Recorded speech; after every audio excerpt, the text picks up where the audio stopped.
Hey everyone, welcome back to Tom Talks Blockchain. I'm Tom. Today we're taking on a classic debate, but with fresh 2026 data. Solana versus Ethereum, the full comparison. Which one has the brighter future? We'll go through 6 dimensions: the core architecture, finality, the major upgrades landing in the next 12 months, decentralization and governance, scaling philosophy, and finally, inflation and value capture. Then I'll give you my personal take. Quick disclaimer up front, this is information sharing, not financial advice. Let's get the facts straight first. Part 1, how they keep the books. Contract storage versus the account model. To understand these two chains, start with how each one keeps its books. Ethereum's worldview, the contract is the ledger, take USDT. On Ethereum, USDT is a smart contract. Where does your USDT balance live? Not at your address, it lives inside a giant table within the USDT contract itself. Technically, a mapping from address to balance. When you send a friend 100 USDT, you're really calling that contract and asking it to subtract 100 from your row and add 100 to theirs. Everyone's USDT is crammed into one contract storage. Here's the catch. Before executing a transaction, the EVM has no idea which data it will touch. And if you can't rule out conflicts, the only safe option is a queue. Transactions execute one after another sequentially. The whole chain is, in essence, a single-threaded computer. Solana flips this. Its worldview, everything is an account.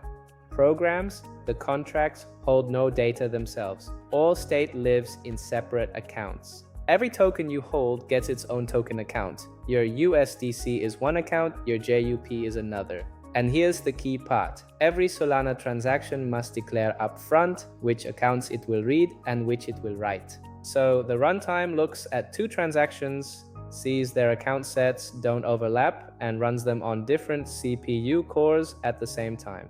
That's parallel execution, the C-level engine, and it's the real source of Solana's high TPS. Let me correct something I used to say myself. Strictly speaking, the difference isn't synchronous versus asynchronous, it's sequential versus parallel.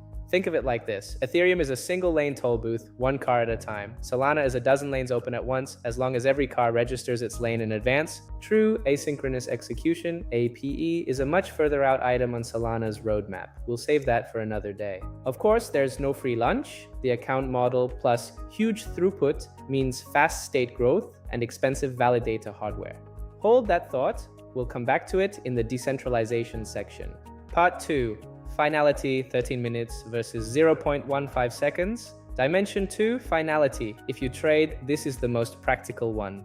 It decides how fast your exchange deposit clears and how long until a large transfer is truly irreversible. In Ethereum's proof-of-work era, the rule of thumb was 12 confirmations, 12 to 13 second blocks, so roughly 2 to 3 minutes. After the move to proof of stake, it actually got slower. Full finality now takes 2 epochs, 64 slots at 12 seconds each, which works out to 12.8 minutes. The official docs round it to about 15 minutes. The cure on the roadmap is called Single Slot Finality. A block gets finalized in the very slot it's proposed. I went and checked the latest ethereum.org page. SSF is still in the research phase, and the site says plainly it isn't expected to ship for several years. Likely after other major upgrades. This year's Glamsterdam doesn't shorten finality either, so those 13 minutes will be with us for a while.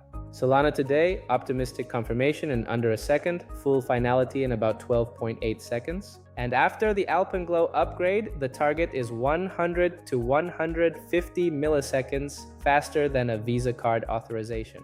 So on finality, the gap is about to widen from 12.8 seconds versus 12.8 minutes 60 times to 0.15 seconds versus 12.8 minutes 5,000 times. Part 3, the next 12 months. Both chains swap engines. Dimension 3, the big upgrades over the next year. And here's the funny thing. This fall, both chains hit their biggest upgrades since their respective merge moments almost simultaneously.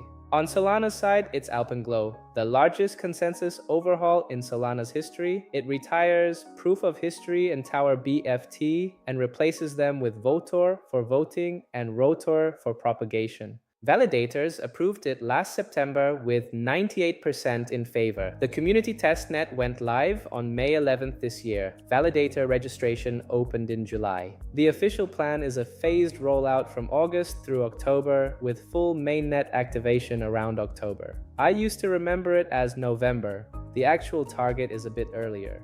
Beyond 150 millisecond finality, Alpenglow has a hidden bonus. Today, validator votes are posted on-chain and eat a huge share of block space. Alpenglow moves voting off-chain, effectively unlocking a big chunk of capacity for real transactions. At Firedancer, the second validator client that jumped rebuilt from scratch in C, live on mainnet since last December, now at roughly 14% of stake for the full client plus another 26% for the hybrid, and Solana is spending this year swapping its engines mid-flight. On Ethereum's side, Fusaka shipped last December, PeerDAS massively expanded blob capacity and pushed L2 costs even lower. The next big one is Glamsterdam, now in its final DevNet stage with a mainnet target of mid-September this year to headline EIPs, ePBS, and block-level access lists. BALs require a block to declare up front which accounts and storage slots it will touch. Sound familiar? That's Solana's playbook. It paves the way for parallel execution on Ethereum L1. So notice the beautiful convergence. Ethereum is borrowing Solana's declare first, execute in parallel idea, while Solana is retiring proof of history, its own proudest invention. Both chains are converging on each other's strengths. Part 4, Decentralization and Governance. Dimension 4, Decentralization and Governance. Here, Ethereum's lead is clear. The numbers first. Ethereum, about 1.1 million validators, nearly 36 million ETH, roughly 29% of supply. Staked, you can run a node on a home computer. Solana, the active validator count has fallen to around 800, down by more than half from its peak. Why? Running a competitive Solana validator takes massive hardware. Dozens of CPU cores, hundreds of gigabytes of RAM, and enterprise-grade drives. That's the entry ticket. On clients, the Agave family still holds about 60% of stake, far better than the single client days. Governance styles differ completely too. Ethereum runs on rough consensus. Researchers, client teams, and the community grind things out in all core devs calls.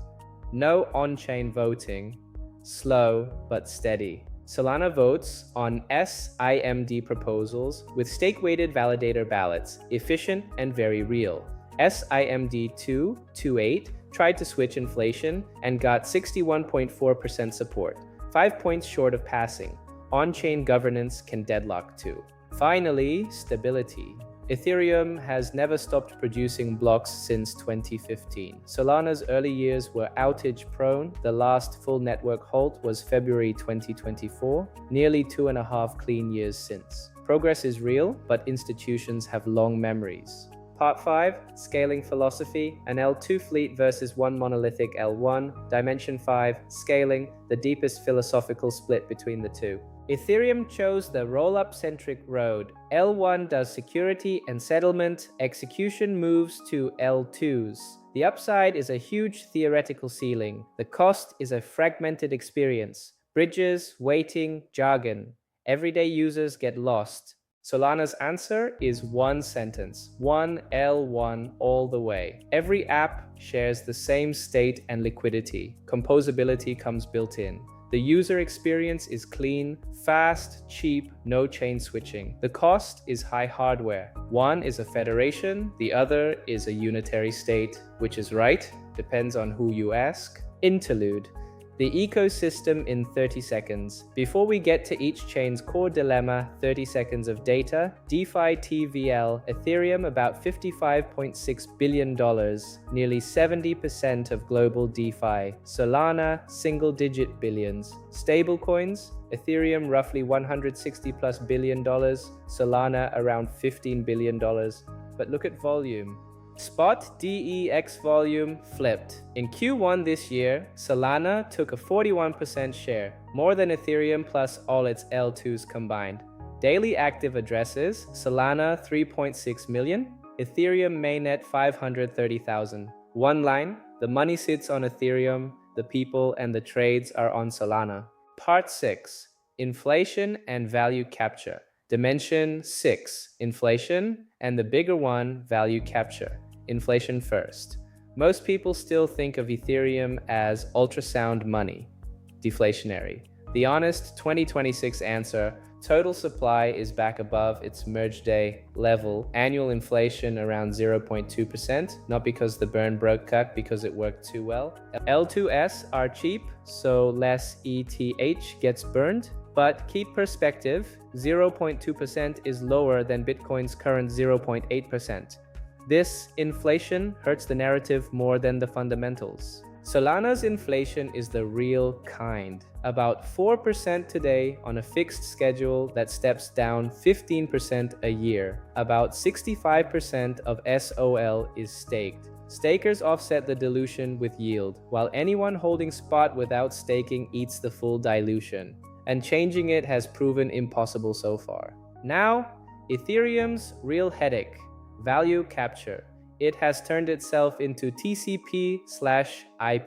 The protocol is everywhere, and the protocol itself earns almost nothing. The most brutal stat, Coinbase's base made over $75 million in 2025, more than Ethereum L1 earned in the same period. Ethereum provides the security, the L2s keep the money, fixes are in flight, but none has paid off yet. Solana doesn't have this structural problem. One chain, so every fee and all the MEV accrue to the L1. SOL's value capture is brutally simple. Its issue is the quality of that revenue. A very large slice comes from memcoin trading, and you can judge the durability of that yourself. Part 7. The dilemmas and my take, so my view. These two chains are really two different bets. Buying Ethereum is a bet on neutrality plus institutionalization, the deepest liquidity, the chain regulators trust most, plus the assumption that the value capture problem gets fixed. Its downside has a floor, its upside depends on how fast the fix arrives. Buying Solana is a bet on execution, that Alpenglow ships smoothly, that Firedancer keeps gaining share, and that it converts memecoin traffic into something durable. Payments, deepen, institutional settlement. Its risk list is longer. Engine swaps, mid-flight, higher inflation, speculation-heavy revenue. But if it all lands, the torque is far greater. So I'll stand by my call.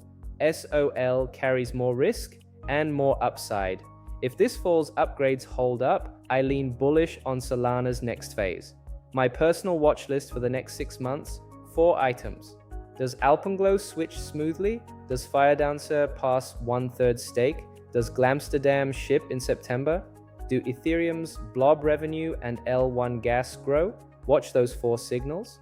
They'll tell you more than anyone's price calls. And once more, this is information sharing, not financial advice. Size your own positions responsibly. That's the full Solana versus Ethereum comparison. Which chain are you more bullish on and why? Tell me in the comments. If this was useful, like and subscribe to Tom Talks Blockchain. See you in the next one.